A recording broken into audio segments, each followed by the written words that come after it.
저는 4살 딸아이를 키우고 있는 33 워킹맘입니다.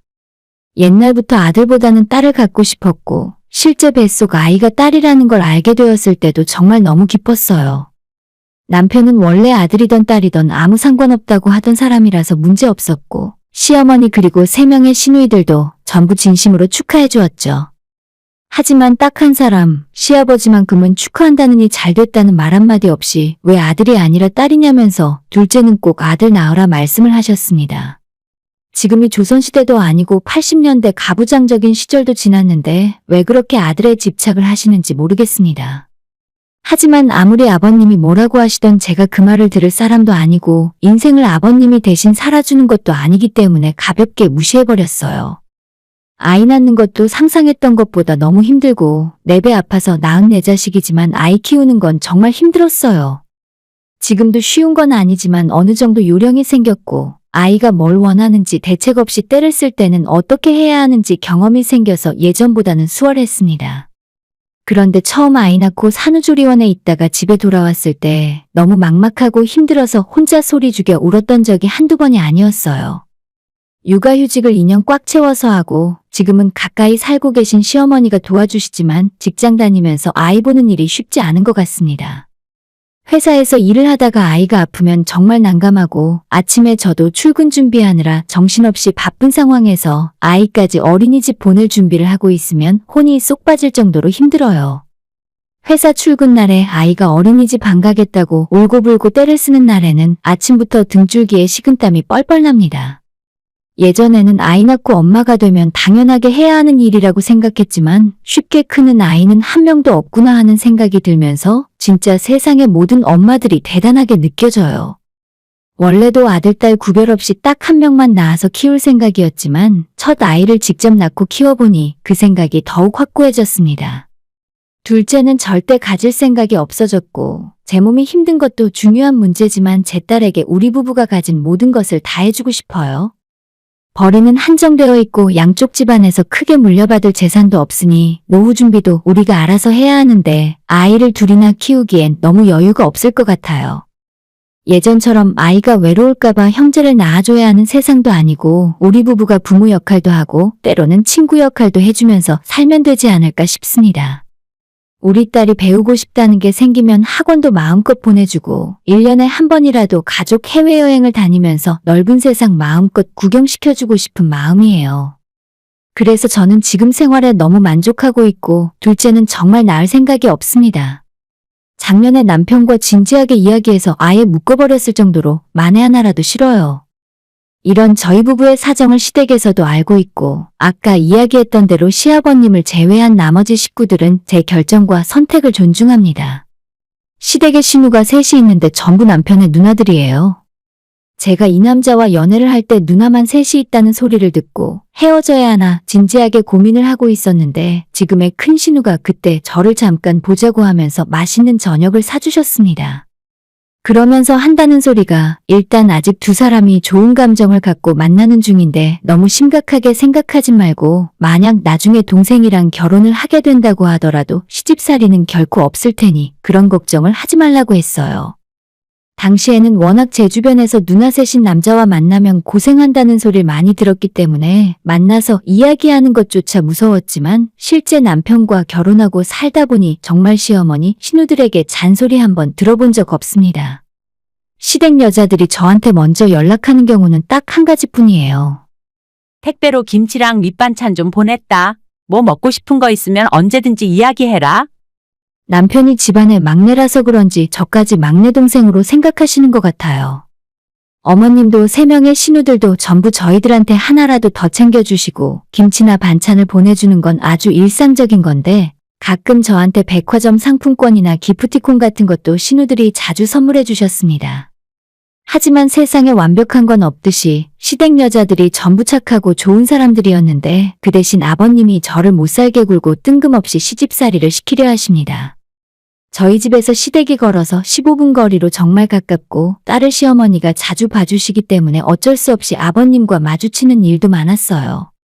그런데 제 얼굴을 볼 때마다 살림 똑바로 하고 있냐는 잔소리를 하시는데 듣기 좋은 소리도 한두 번이지 시어머니도 안 하는 잔소리를 왜 시아버님이 하시는지 이해를 못하겠습니다. 오늘은 퇴근이는데 애 엄마가 왜 이렇게 늦게 다니냐? 밥은 집에서 잘해 먹고 있는 거야. 배달 음식만 시켜 먹고 그러면 안 된다.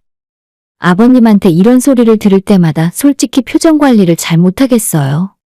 집에서 아버님이 손가락 하나 까딱 안 하시는 분인 걸 알고 있는데 살림에 대해 알면 뭘 아신다고 저렇게 잔소리를 하시는지.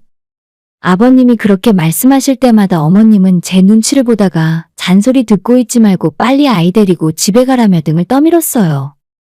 이런 단순한 잔소리 하나만으로도 스트레스를 받는데 잊어버릴 만하면 한 번씩 말씀하시는 둘째 타령은 그냥 듣고 흘려버리기 너무 힘이 듭니다. 둘째는 언제 가질 생각이냐? 집안되는 아들이 이어나가는 거지. 딸은 시집 가버리면 남의 식구나 마찬가지야. 매번 제 얼굴 볼 때마다 둘째는 언제 갔냐고 하시는 바람에 아직 아버님에게 남편이 묻겠다는 이야기는 하지도 못했어요. 끝까지 비밀로 할 거고 아마도 그걸 알게 되신다면 절대 가만히 있지 않을 뿐입니다. 사실 저도 이 나이 먹고 시아버지 눈치 보며 산다는 게 조금 어처구니가 없어요. 아버님을 제외한 시어머니나 다른 신우들은 절대 그런 이야기는 하지도 않고 실제로 그런 생각조차 안 하십니다. 제가 신혼 때 어머님이랑 이야기를 하다가 아이는 아들, 딸 구별 없이 하나만 낳고 싶다 말씀을 드린 적이 있었는데 어머님은 하나를 낳아도 좋고 너희들이 원하지 않으면 안 낳아도 좋으니 둘이 행복하게만 살라고 말씀을 하셨어요. 저희 신우들 셋도 모두 시집가서 아이 낳고 잘 살고 있지만 아무도 아들에 집착하는 모습 없이 딸이건 아들이건 각자 자녀 계획대로 낳고 잘 살고 있습니다. 시댁 식구들 생각이 이렇게 된 이유는 저희 아버님의 영향이 매우 커요. 요즘 세상에 남편이로 누나가 셋인 것만 봐도 짐작하시겠지만 아버님은 아들 하나를 낳기 위해 딸이 이미 셋이나 있는 상황에서도 만족하지 못하셨습니다. 지금은 시댁의 조부모님이 모두 돌아가셨지만 생전에 제 남편이 태어나기 전까지는 어머님을 집안에서 아들 못 낳는 며느리라고 엄청 구박을 하셨다네요. 신우들은 제대로 된 손주 취급도 못 받고 어릴 때부터 명절이 되면 주방에 틀어박혀서 전부치고 음식 만드는 일이나 도와야 했죠. 시아버님을 포함한 시조부모님들의 아들 타령 덕분에 저희 남편이 태어나게 되었고 어머님은 그 이후로 잔소리에서 해방될 수 있었답니다. 하지만 막내 아들을 낳기 전까지 하도 시달렸고 그 이후로도 노골적인 아들 편애 때문에 더 속상하셨다고 해요. 아버지와 조부모님들의 일방적인 아들 편애 때문에 그 편애를 받는 입장인 남편도 불편하고 지켜보는 어머님이나 집안에서 철저하게 소외되고 차별받고 있는 3명의 신우들까지 아무도 행복한 사람 없이 불편할 수밖에 없었죠. 남편이 조금 이기적인 성격이었다면 이런 집안 상황을 최대한 이용해서 누릴 수 있는 혜택을 전부 누리며 살았겠지만 그럴 만한 사람은 결코 아니라서 누나들 몰래 용돈을 받아도 나눠서 썼고 아버지가 누나들 면전에서 딸은 아무짝에 쓸모없다는 헛소리를 하더라도 절대 그런 말을 귀담아 듣지 않았어요. 그래서 아버님을 제외한 나머지 가족들은 모두 사이가 좋고 실제 아버님만 빼고 나머지 5명끼리 시댁 단톡방까지 만들어서 잘 지내고 있죠. 아버님이 둘째는 언제 가질 계획이냐고 제 얼굴을 볼 때마다 말씀하시긴 했지만 올해 들어서 유난히 심해지는 것 같았습니다. 대체 언제 좋은 소식 들려줄 거냐? 너네 나이도 있는데 이제는 더 미루면 안 된다니까. 아버님이 이렇게 말씀을 하실 때마다 제 일은 제가 알아서 한다고 소리라도 지르고 싶었지만 워낙 시댁에서 아버님의 말씀은 절대적이고 칠순이 훌쩍 넘은 나이에도 아버님이 소리를 버럭하고 지르시면 어머님이나 신우들도 꼼짝 못합니다. 예전에 아버님께서 혼자 돈을 버는 집안의 가장이었고 성격도 워낙 불같은 분이라 마음에 안 들면 밥상을 엎어버린 적도 있다고 해요. 그래서 어머님이나 3명의 신우들도 아버님 말씀에 꼼짝 못하고 살았었는데 그때의 기억 때문인지 아직까지도 시댁에서 아버님이 하는 말은 절대적입니다. 신우들은 다들 시집가서 따로 살고 있으니 자주 만나지는 못하는데 그나마 어머님이 저 대신 아버님 잔소리를 들어가며 막아주시곤 했어요. 시아버님은 아들을 그렇게나 아끼고 좋아하시면서도 또 부자 관계는 어색하고 서먹서먹해서 남편이 같이 있으면 아무런 말씀도 없으시거든요. 그렇다 보니 남편은 아버님이 저한테 하시는 소리를 제대로 들어본 적도 없죠. 저한테 이야기를 들어 대충은 알고 있는데 눈으로 직접 보고 귀로 듣지는 못해서 갑자기 남편이 나서서 뭐라 하기에도 애매한 상황이에요. 작년까진 이 정도로 심하지 않았는데 남편이 내년에 40이 되어서 그런 건지 아버님께서 부쩍 신경을 쓰시면서 둘째를 빨리 가지라고 종용하셨죠. 그러다가 이번 추석에 제가 어머님과 함께 전부치고 차례 음식을 준비하고 있었는데 사고가 터지고 말았습니다. 일단 저희 시댁은 남자가 주방에 들어가면 큰일 난다고 생각하세요. 아버님도 그렇지만 어머님 역시도 남자가 주방 들어오지 말라 하셔서 남편은 거실에서 TV를 보거나 우리 딸을 데리고 놀아주거든요. 집에서는 남편이 설거지도 해주고 집안일을 잘 도와주는 편인데 시댁에 가면 괜히 시끄러워지니까 아예 손 떼고 가만히 있으라고 저도 이야기합니다. 아무튼 추석 전날이라 어머님과 저는 주방에서 음식 준비를 하고 있었는데 아버님은 안방에서 TV를 보고 계시고 남편은 딸과 아파트 놀이터에서 놀다 들어왔어요. 두 부녀가 피곤했는지 결혼 전 남편이 쓰던 방에서 낮잠을 잔다고 들어갔는데 얼마 지나지 않아서 아버님이 거실로 나오셨어요. 안방에서 답답하셨는지 거실 소파로 나와 TV를 이어보시면서 평소와 같이 저한테 잔소리를 하기 시작하셨습니다. 아마 작은 방에 들어간 남편이 아직 집에 안 들어온 줄 아셨나 봐요. 올해도 거의 다 끝났는데 대체 둘째 소식은 언제 들려줄 생각이냐? 내가 몇 번이나 얘기했지? 딸은 아무짝에 쓸모없다니까. 지금도 봐라. 추석인데 내 딸들은 다 자기들 시댁 가서 얼굴도 안 비추잖냐. 모름지기 자식은 아들을 낳아야 해. 너 어디 문제 있는 건 아니지? 추석이라 그런지 아버님 잔소리가 평소보다 더 듣기 싫었습니다. 뭐라 대답하기도 싫어서 그냥 입 꾹 다물고 있었는데 아버님이 여기서 끝이 아니라 결정적으로 한마디를 더 하셨어요. 아, 그러고 보니까 너희 집에 아들이 없지? 사돈댁에 딸만 둘을 낳으셔서 너도 그런가? 아들 못 낳는 건 유전이라더라. 우리 여편네도 4번 만에 성공했는데 너도 아들 낳을 때까지 한 번 낳아봐. 그 말이 끝나기 무섭게 작은 방 문이 열리면서 남편이 거실로 나왔어요. 남편이 아버님을 째려보다가 아무 말 없이 주방으로 들어와 음식을 하고 있던 가스를 잠그고 시어머니와 저한테 음식 그만하고 외출하게 옷 챙겨 입으라 하더군요. 저는 영문을 몰라 남편과 아버님 사이에서 눈치만 보고 있었는데 남편이 그냥 집에 갈 거니까 빨리 옷 갈아입고 준비하라고 했어요. 빨리 당신도 옷 갈아입고 엄마도 그만하고 나갈 준비해. 이런 집안에서 차례 따위 지내지 말고 그냥 우리 집에 가서 맛있는 거 시켜 먹고 푹 쉬자. 남편이 어머님과 저를 주방에서 끌고 나와서 나가자고 하자 아버님이 내일이 추석인데 이게 뭐 하는 짓이냐며 역정을 내셨습니다. 남편은 아버님 말씀 듣지도 않고 작은 방에 들어가더니 자고 있는 딸까지 깨워서 저희 짐을 챙기고 나왔습니다. 이대로 가긴 어딜 간다는 거야? 내일 차례 지낼 준비도 다 안 끝났는데 너네 집에 돌아간다고? 남편은 아버지 때문에 이 집안 남자로 태어난 것이 창피해 죽겠다면서 앞으로 며느리한테 다시는 이상한 소리 하지 말라고 소리쳤어요.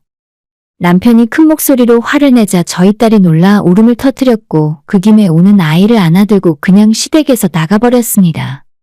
빨리 오라는 남편의 재촉에 어머님과 저까지 하던 일을 전부 손에 놓고 남편을 따라 나섰죠. 불안해하는 어머님을 진정시키고 저희 집으로 가서 나머지 추석 연휴 동안 맛있는 음식 만들어 먹고 푹 쉬었습니다. 혼자 남겨진 아버님이 참다 못해 저희 집까지 찾아오셨는데 남편이 우리 집에 들어올 자격도 없다며 현관에서 내쫓아버렸어요. 아버지 평생 그렇게 외롭게 사시게 될 거예요. 엄마도 아버지 무서워하고 누나들도 아버지라면 치를 떠니까. 난 이 집안의 아들로 태어난 것이 너무 창피해서 쥐구멍에라도 들어가고 싶어요. 한 번도 아들로 태어나서 좋았던 적 없으니까 아들 타령 그만하고 돌아가세요. 남편의 말에 아버님은 뭐라 변명도 못한 채 힘없이 댁으로 돌아가셨고 그동안 크고 무섭게만 보이던 아버님의 뒷모습이 한없이 작아 보였습니다. 어머님도 당분간 집에 돌아가시지 말고 우리 집에 머물면서 딸을 봐주기로 하셨어요. 두 분이 이혼까지 하시진 않을 것 같은데 앞으로 다시는 아버님이 신우들이나 어머님을 무시하는 소리를 못 하실 것 같아요. 남편이 아버지에게 대들었다는 소식을 듣고 신우들도 전부 잘했다고 칭찬했고 매번 추석 연휴 끝나기 전에 인사하러 왔었는데 올해는 아버님 댁이 아닌 저희 집에 들러서 어머님한테만 인사드리고 갔습니다. 저도 솔직히 아버님에게 정이 떨어져서 더 이상 아무것도 해드리고 싶지 않아요.